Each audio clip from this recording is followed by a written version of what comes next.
विधान परिषदेच्या जागेवरून अजित पवार गटामध्ये अंतर्गत वाद रंगलाय। विधान परिषदेच्या जागेवरून रुपाली ठोंबरे पाटील यांनी नाराजी व्यक्त करत पक्षाकडे स्पष्टीकरण मागितलं होतं। यावेळी त्यांनी रुपाली पाटील चाकणकरांवर निशाणा साधला होता आणि यावर आज सुनील तटकरे यांनी स्पष्टीकरण दिलंय। विधान परिषदेबाबत कुठलीही चर्चा पक्षामध्ये झालेली नाहीये। जवळपास 50 जणांनी उमेदवारीसाठी अर्ज केलेत आणि निश्चित झाल्यानंतर पक्षाचं संसदीय मंडळ उमेदवारांबाबत चर्चा करेल असं तटकरे यांनी स्पष्ट केलंय।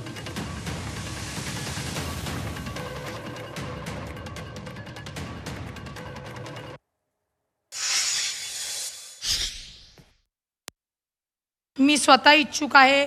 वैशालीताई नागवडे दौंडमधून आहेत, अमरावतीमधून सुरेखाताई ठाकूर आहेत, पुणे शहराचे आमचे अध्यक्ष दीपक भाऊ मानकर आहेत, सांस्कृतिकचा अध्यक्ष बाबा पाटील आहेत आणि अजून काही असतील जी नावं माझ्यापर्यंत नाही आहेत। त्या सगळ्यांचे अर्ज घेऊन पक्षाने ज्यांना संधी आत्तापर्यंत दिली नाही, ज्यांना देण्याची गरज आहे त्यांना द्यावी ही आम्ही विनंती केली। प्रांत अध्यक्ष सुनील तटकरे साहेबांकडे मागणी केलेली आहे की एक व्यक्ती एक पदानुसार न्याय करावा।